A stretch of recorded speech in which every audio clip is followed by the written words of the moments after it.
మంచిర్యాలలో నిన్న నుంచి భారీ వర్షాలు. ఇప్పుడే సూర్యుడు మెల్లిమెల్లిగా బయటికి వస్తుండు. భారీ వర్షానికి ఇలాంటి వాగులకు వంకలకు గోదావరి దగ్గరలో ఎప్పుడు కూడా ఇల్లులు కట్టుకోకండి. ఇది కూడా బఫర్ జోన్ కాబట్టి ఇది కూడా సీల్ చేయడం జరిగింది మున్సిపాలిటీ వాళ్ళ గ్రీన్ సిటీ కాలనీలో.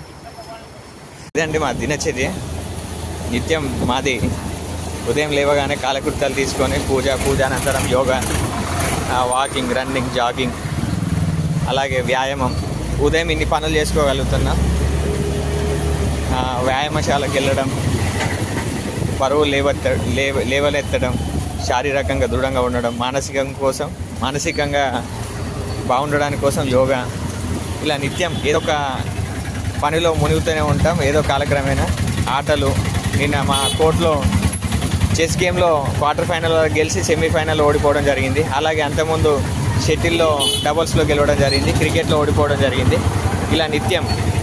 అలాగే నిన్న బంజారాహిల్స్ భాగ్యనగరంలో మన పెద్దమ్మ తల్లి గుడి దగ్గరలో ఆ పరిసరాలు కూలగొట్టిన తర్వాత నిన్న మమ్మల్ని హౌస్ అరెస్ట్ చేయడం జరిగింది ఉదయం నిన్న.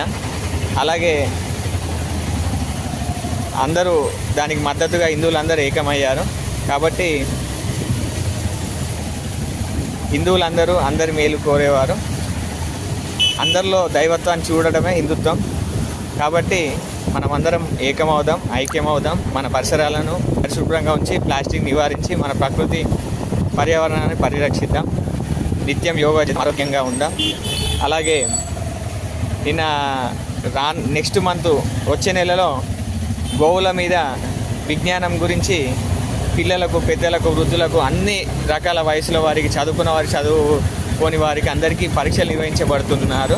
అది మొదటి బహుమతి ₹1,00,000, రెండవ బహుమతి 50,000, మూడవ బహుమతి 25,000. అది మీకు నెక్స్ట్ ఎపిసోడ్లో నేను మీకు తెలియజేస్తాను. నిన్న సాయంత్రం కూడా నిన్న డిఓ గారికి మా మంచిర్యాల జిల్లా తరఫున వెళ్ళి వినతి పత్రం ఇవ్వడం జరిగింది.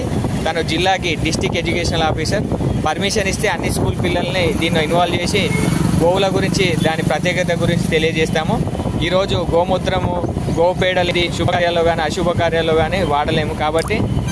అలాగే గోపాలు కూడా ఎంతో శ్రేష్టమైనవి. అలాగే ఆవు నుంచి మనం ఎంతో నేర్చుకోవచ్చు. ఆవు అనేది ప్రకృతి ప్రసాదించిన దైవంతో సమానం. కాబట్టి మన గోవులు మనం రక్షించుకుందాం, మన ధర్మాన్ని పరిరక్షిద్దాం, మన నిత్యం యోగా చేద్దాం. జై శ్రీరామ్. మీ నటేశ్వర్, న్యాయవాది.